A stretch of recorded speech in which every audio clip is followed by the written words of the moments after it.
तो नमस्कार दोस्तों, कैसे आप सभी लोग। आशा करते हैं कि आप लोग अच्छे होंगे। चैनल पर पहली बार विजिट कर रहे हैं तो कृपया चैनल को लाइक कर लें, सब्सक्राइब कर दें और शेयर कर दीजिएगा। नमस्कार दोस्तों। दोस्तों, जो आज की घटना है उसके बारे में चर्चा कर रहे हैं। आप सभी लोगों को पता है कि भारत और पाकिस्तान के बीच में जंग छिड़ चुकी है और ये जंग कब तक चले अब इसका कुछ पता नहीं है। जंग लंबी चल सकती है। हम लोगों को अपने सेना को सपोर्ट करना है, अपनी सरकार को सपोर्ट करना है, अपने नेशन के लिए लड़ना है। इस बात को हमेशा ध्यान रखें। ये 7 तारीख से चल रहा है, आज 8 तारीख हो गई है। पाकिस्तान ने कल की रात में, मतलब जो 7 तारीख की रात थी, उसमें बहुत मिसाइल से हमले किए हैं, जिसके लिए भारत का जो रसिया से खरीदा गया S-400 एक सुदर्शन चक्र बनकर खड़ा हो गया है। दोस्त मेरे, इसने बहुत सारी मिसाइलों को पाकिस्तान की नष्ट कर दिया है, कई सारे ड्रोन्स को भी नष्ट किया है और एक नैरेटिव फैलाया जा रहा है पाकिस्तान की तरफ से कि राफेल गिरा के मार दिए गए हैं, कि राफेल को डैमेज कर दिया गया, उनको गिरा दिया गया पाकिस्तान की मीडिया के द्वारा। दोस्तों, पाकिस्तान के लोगों के पास इतना टाइम है कि इनके पास अपने नेशन के लिए कुछ नहीं है, बस ये नैरेटिव फैलाने के लिए माहिर है। तो पाकिस्तान के नैरेटिव में मत पड़े, क्योंकि वो एक ऐसा भ्रामक नैरेटिव चला रहा है जिसकी वजह से हमने देखा है कि बहुत सारे, मैंने एक डिफेंस करके एक चैनल है, डिफेंस मैट्रिक्स, तो इंडिया का चैनल कोई लड़का बनाता है, वो तो अच्छा है, अच्छी न्यूज़ देता है। एक डिफेंस करके कुछ है, वो एक उसके चैनल पे इतना नैरेटिव चला रहा है, वो देख रहा है कि 5 राफेल मार दिए, इसके बाद जो है ड्रोन गिरा दिए, ड्रोन बहुत सारे मार दिए। मैं मान सकता हूँ कि ड्रोन गिराए होंगे, बेसिकली मैं मान सकता हूँ कि ड्रोन गिरा दिए होंगे इंडिया के 2-4-5। लेकिन राफेल की जो बात आ रही भाई, ये बात नहीं बच रही है। बहुत सारे लोग कह रहे हैं, एक बठिंडा की न्यूज आ रही है कि बठिंडा में एक क्रैश हुआ है विमान, उस पर किसी मिसाइल का हमला नहीं हुआ है। हो सकता है तकनीकी खराबी की वजह से वो उसमें प्रॉब्लम आ गई हो। अब वो कौन सा विमान है ये कुछ नहीं पता है, कौन सा लड़ाकू विमान है इसके बारे में कोई जानकारी नहीं। जब तक हमारी इंडियन एयरफोर्सेस की कोई जानकारी नहीं देता, तब तक आप लोग पाकिस्तान के नैरेटिव पर बिल्कुल भी ध्यान मत दें। तो हमारे चैनल पर पहली बार विजिट कर रहे हैं, कृपया चैनल को लाइक कर दें, सब्सक्राइब कर दीजिएगा प्लीज। तो कहानी ऐसी चल रही है कि आज ये दूसरा दिन हो गया है और विंग कमांडर और कुरैशी ने, विंग कमांडर व्योमिका जी ने और जो कर्नल कुरैशी ने आज ब्रीफिंग करी है और डिफेंस मंत्रालय ने भी ब्रीफिंग करी है, साथ में बैठकर उन्होंने सारी जानकारी दी है। और दोस्तों, पाकिस्तान ने जो अमृतसर पर बमबारी करी है और जिसमें गुरुद्वारे को निशाना बनाया गया है, फिर एक बार रिलीजन टारगेट करके निशाना बना रहा है पाकिस्तान, और वहाँ पर कैजुअलिटी भी हुई है और डेथ भी हुई है, वहाँ पर बच्चों की डेथ हुई है। तो भारत का जो जवाब था, एक जवाब देने का एक तरीका है कि भारत ने एक ऐसे जगह हमला किया जहाँ टेररिस्ट का जमावड़ा था, जहाँ टेररिस्ट के लिए वहाँ पर लोग रहते थे, वहाँ पूरा का पूरा इंफ्रास्ट्रक्चर था टेररिस्ट का। भारत ने उसको ध्वस्त किया और वह बिल्कुल टारगेट किया था कि मुझे केवल टेररिस्ट को ही मारना है। उसमें कोई भी सिविलियन नहीं मारा गया है, लेकिन जो पाकिस्तान के द्वारा बमबारी की गई है उसमें 15 लोगों की डेथ हो चुकी है, सिविलियन के, इंडिया के। भारत के सिविलियन 15 लोग मारे जा चुके हैं, उसमें छोटे छोटे बच्चे भी हैं, बुजुर्ग महिलाएं भी हैं और पुरुष भी हैं। तो ऐसे कायराने ने हमले करेंगे तो मारे ही जाएंगे दोस्तों, और भ्रामक गतिविधियों पर शामिल मत हो, क्योंकि पाकिस्तान के द्वारा बहुत ज़्यादा नैरेटिव फैलाया जा रहा है। वहाँ का रक्षा मंत्री, वहाँ का प्राइम मिनिस्टर, वहाँ की जनता को तो ऐसे पागल बना रहे हैं वो लोग कि मैं सच बता रहा हूँ कि वहाँ की आर्मी ने इतना लूटा है पाकिस्तान की जनता को कि पाकिस्तान दिवालिया हो गया है, बचा नहीं इन लोगों के पास कुछ है। और गीतड़ भक्ति वही देते हैं जिनके पास कुछ होता नहीं है।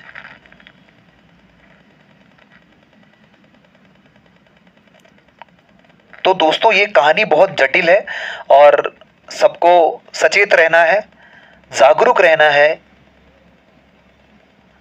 यंग लोगों को हेल्प करनी है, बच्चों की भी हेल्प करनी है।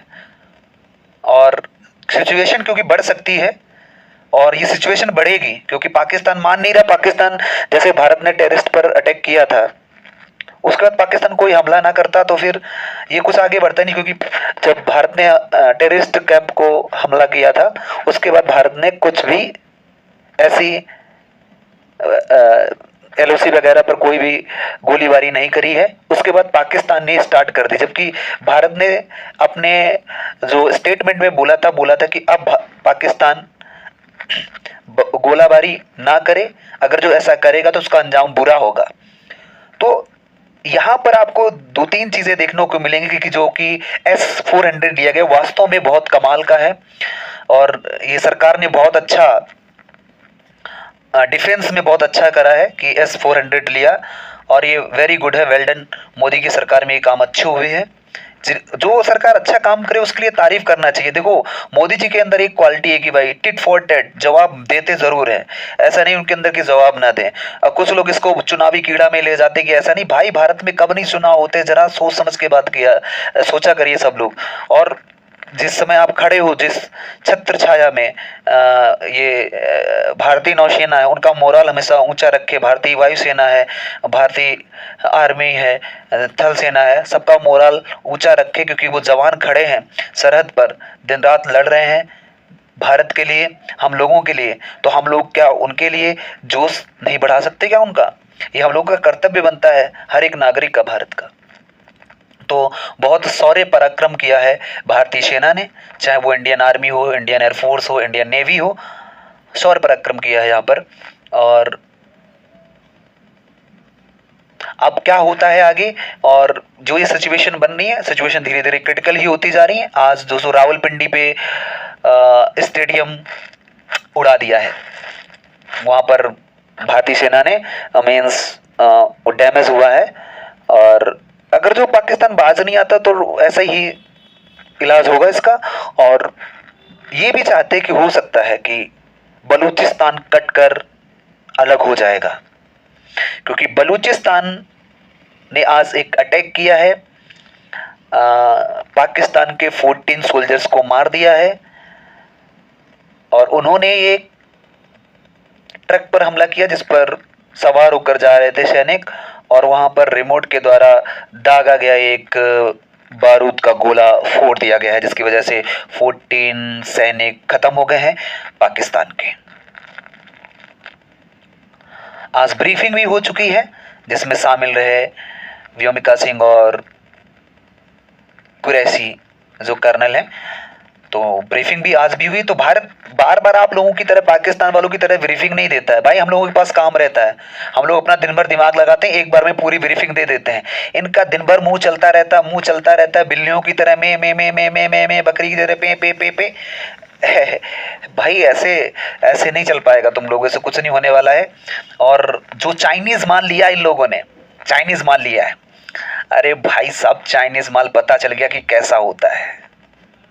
जो इस इनका HQ है, जो डिफेंस सिस्टम है, भाई साहब ध्वस्त कर दिया भारतीय सेना ने, ध्वस्त कर दिया इन लोगों का डिफेंस सिस्टम।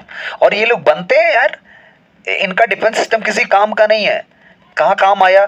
भारत ने मिसाइल छोड़ी इधर से, आतंकवादियों का इंफ्रास्ट्रक्चर ढह गया, लेकिन एक भी HQ-9 ने, जो चाइनीज एयर डिफेंस सिस्टम था, कुछ नहीं कर पाया। इनके पास कुछ नहीं है भाई, ये बेकार की सेना है। बस ये रिलीजन के नाम पर, जब भी ये संसद में भाषण देते हैं, रिलीजन के नाम पर अपने कंट्री को बरगलाते रहते हैं।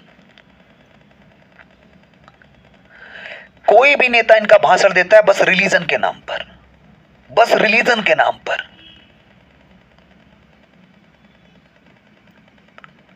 हाल ऐसे होंगे कि पता नहीं चलेगा पाकिस्तान का। इसलिए सुधर जाओ, बाप बहुत मारेंगे तुमको, घसीट के नाली में डुबा के मारेंगे तुम्हारे बाप तुमको। सुधर जाओ। और बाप है ना ये, एक बलूचिस्तान नाती और बन के निकलेगा अभी तुमसे, परेशान मत हो। एक और नाती निकलेगा अभी तुमसे। इसलिए हम आशा करते हैं आप लोग सुधर जाओ। और जो ये आप लोग दे रखे हो ना अपने आर्मी को, आर्मी तुमको लूट कर खा जाएगी। जितने आर्मी के तुम्हारे यहाँ कर्नल जनरल है ना, सब लूट लूट के खाते हैं तुम लोगों का टैक्स। और चाइना का माल खरीद खरीद के लाते हैं, बोलते हैं हमने ये खरीदा, हमने वो खरीदा। अरे भाई, तुम्हारा आवाम तुम्हारी लुट जाएगी, मर जाओगे तुम लोग ना। तुम लोग सनीचर हो इस्लाम के नाम पर। वहां पर किसी अन्य धर्म को तो ऊंचा देखते नहीं हो, उनको आगे बढ़ने नहीं देते हो, तो हाय तो लगेगी तुम लोगों के ऊपर। वहां की आवाम ही कुत्ती है, आवाम पाकिस्तान की। वहां तुम ना हिंदू को अच्छे से रहने देते हो, ना क्रिश्चियन को अच्छे से रहने देते हो, ना सिख को अच्छे से रहने, ना बौद्ध को अच्छे से रहने देते हो, ना जैन को अच्छे से रहने देते हो, ना क्रिश्चियन को अच्छे से रहने देते हो, ना पारसी को अच्छे से रहने देते हो। वहां पे तुम लोग कलंक हो, मानवता है नहीं तुम लोगों के अंदर, ह्यूमैनिटी नाम की चीज नहीं है। अब बुला लो अपने अल्लाह को, बचा लेगा तुमको अल्लाह तुम्हारा। नमस्कार दोस्तों, अगर जो इस बात से किसी को ठेस पहुंच रही हो तो मैं उसके लिए क्षमा चाहता हूं, लेकिन बात जो सच्ची है उसे तो बोलना चाहिए। धन्यवाद दोस्तों, मिलते हैं नेक्स्ट वीडियो में।